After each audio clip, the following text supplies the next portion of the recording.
Hello everyone, this is Tom from MonTac here, and this is the weekly MonTac matchup for the 22nd of April.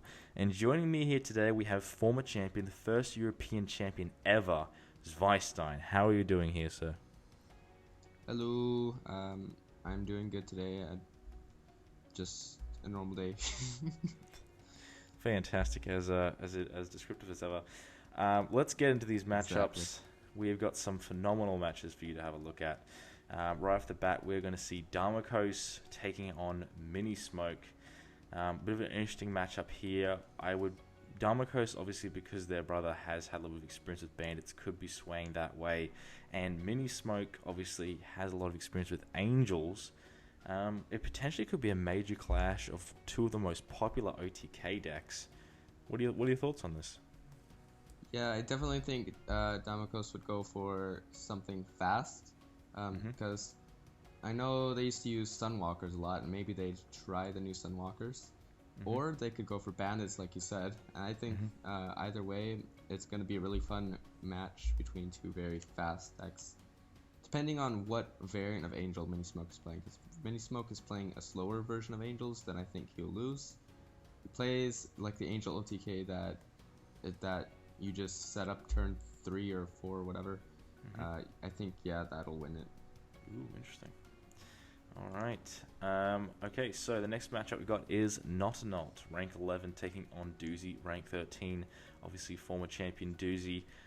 I would guess they're going to use New Impact because they're insane. And Not a Not, of course, sticks with the Steel Edge, but they have gotten access to Fatal Connection via the market. So that is a potential new thing Doozy would have to worry about.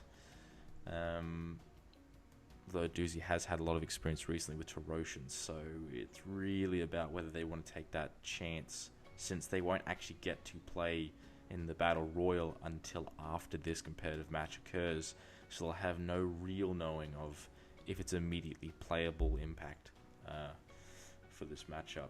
So I would guess Hmm. Terosians versus Steel Edge again in this kind of matchup, but Steel Edge will have the advantage of a Fatal Connection. What are your thoughts? It really, I'm not sure. It's just, I don't know how Impact will perform. Um, but I know that Doozy hates Steel Edge, so yeah. Maybe Steel Edge wins. Maybe. All right. Okay, now let's get on the next matchup. Now, this one is very, very interesting for multiple reasons. The first reason it's interesting is, of course, we've got two GOAT candidates, Dan B and MissFire, just going at it. They've played three times before. Two matches went to MissFire, one went to Dan. But what's so incredibly interesting about this matchup is that this is outside the top five. So now we got to ask ourselves, first of all, are they going to make it to extra time? And second of all, will it be a draw? Because that is technically legal. Yeah. That I thought the same thing because when I saw that when I was doing the vote thing, Mm-hmm. I saw that the draw was an option. I was like, oh yeah, they aren't even in top 5 right now, and it's so strange to see because they're usually all the way up there. But Mm. right now they've kind of not been able to because the tourney kind of reset everything and Mm. all of that. Um, and considering Misfire and Denby are both very good players, I don't think they'll be able to either one of them to win. I think it'll be a draw. If there Yeah. was one to win it, I would think it would be. I honestly don't know. Depends on what Misfire plays. I don't know. Fair enough. All right. Now the next matchup we've got is Apocalyptic versus Tommuz, a potentially very interesting matchup. Obviously, Apocalyptic, I would expect to use some sort of rogue dragon. They do love that annoying removal. And Tommuz is very famous for their Sky Bandits, but has experimented with an Angel Pugs that somehow, and I know what you're thinking, potentially it was, there's no way that could have worked, but apparently, according to Sparrow and Tommuz themselves, it actually was quite effective. I don't see them changing for this match, but they did have a very, very, very close win, but it's still a win over Misfire 2 weeks ago. So, got to be taken into account considering they're taking on another former champion, Apocalyptic. What are your thoughts? Well, I don't know honestly, cause I know that pugs have been seeing a lot of love recently, but uh, angel pugs sounds very weird. I don't understand how that would work too well. Whereas Apocalyptic has like solidified his deck, the Dragon Rogues or whatever he's gonna bring. Because I'm sure he'll bring Dragon Rogues, Eclipse, some Eclipse variant or something like that. You know, one of his classic decks, which always seem to be solid, and I think that's probably going to serve him well, because like it's just a reliable deck. He always has a deck that he can use. So you think he Apocalyptic for this one? Yeah. Alright, fair enough. Alright, let's get on to your matchup. Now, you're taking on Tailsuit, which is quite an interesting matchup because it has been about a year since Tailsuit's been in this situation in a contender match. But recently they've picked up Mutated, they've put in some really good performances, and it is quite a solid deck. Does that worry you at all, that Mutated strategy? Because it is quite unconventional and hasn't really been played by anybody to a pure extent. I mean, no one's played it pure because it's brand new. But even it's beforehand, when it was a hybrid, it was only really seen in bits and here and there. So, how confident are you going into this matchup? Well, for one, I've never played versus Tailsuit in general, so that's gonna be interesting. Like, this is my first time like ever playing versus them, and really, it's my first time really. Even like I don't even know what to expect in this match because I've never really played against Tailsuit. But I played versus Mutated before, not in a competitive match, but in practice matches. I think they're good. I don't think they're like meta defining, but I think they have a lot of potential, and so I might have to prepare a little bit for it. But I don't think that it's like going to win the game on its own. And I myself don't know what to expect as well because it's set for meta, this whole thing. I still haven't played a competitive match this month because catching up or whatever. You had too many points, man. Yeah. So I honestly don't know what to expect, and I don't plan on bringing anything that I've ever played before, really. Ooh. All right, let's move on to the main event. We have got the title match. The first title match that is in the ladder for this season. We're going to have Lucky rank 1 taking on Sparrow rank 2. What? I mean, let's take it back before the tournament.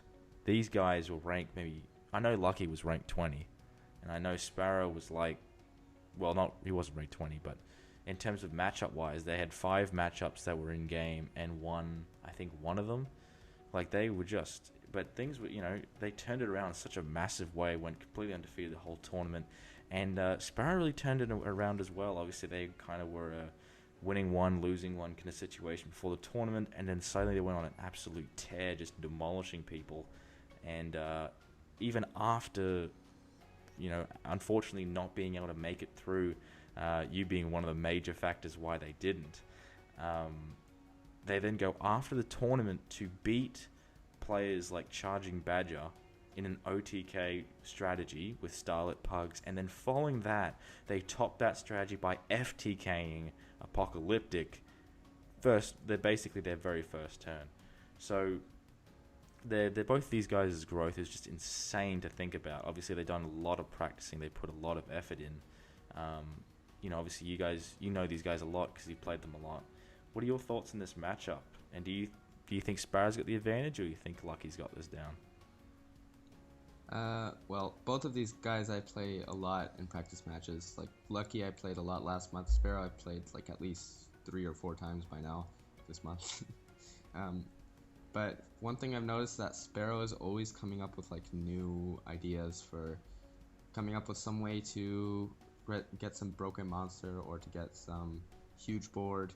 And also, Sparrow has access to so many cards from set 5 already. Like, he has a whole Mechanizard archetype, or it's not an archetype, it's sub-archetype, I guess you could say. Yeah, basically. He has access to a bunch of other stuff, I don't remember. Westerner, medieval Westerner guy. Yeah. And so he has a lot of options, and he's able to do a lot more than Lucky in terms of deck building right now. I've just confirmed, I just wanted to make sure I actually could say this. Lucky is incredibly confident about keeping this title. To say how confident he is, I asked him just to make sure if I was actually allowed to say it. But this guy wants to hold the title for 2 years. I doubt that will happen. I really do doubt that. I'm not joking. He literally said he wants to hold the title so long that it's impossible for anybody to replicate it. I really do doubt, because nobody's been able to even keep it for like what, longer than 2 months is like what the longest, something like that. Squishy did. The most amount of title defenses has ever been 3, and that was like Misfire and Robo and Squishy. Yeah. That was like the most ever defended. Yeah. And I mean, he's got the momentum, but holy smokes, that is quite huge. Yeah, I think that Lucky has the potential to keep the title for a while for sure, but I don't think it's gonna last that long. Gosh, he's got so much he has to deal with. If the winner of Dan B and Misfire, the winner of Tommuz and Apocalyptic, the winner of you and Tailsweep, Sparrow already. I want that title back. I bet you do, yeah. But anyway, yeah, so it's a very interesting matchup. So overall, were you thinking Sparrow for this matchup, or were you thinking Sparrow Lucky? still? I'm still going Sparrow. Going Sparrow. All right, we're going for Sparrow to take the title. Goodness, undefeated Lucky. This should be quite a show. All right then. Well, great having you on. Thank you everyone for watching. Please leave a like if you enjoyed this video. Leave a comment about how great ZweiStein is. And I'll see you all at the Weekly MonTac Roundup. This has been Tom. Especially do what he said earlier. Leave a comment of how great I am. Thanks. Fantastic. See you guys.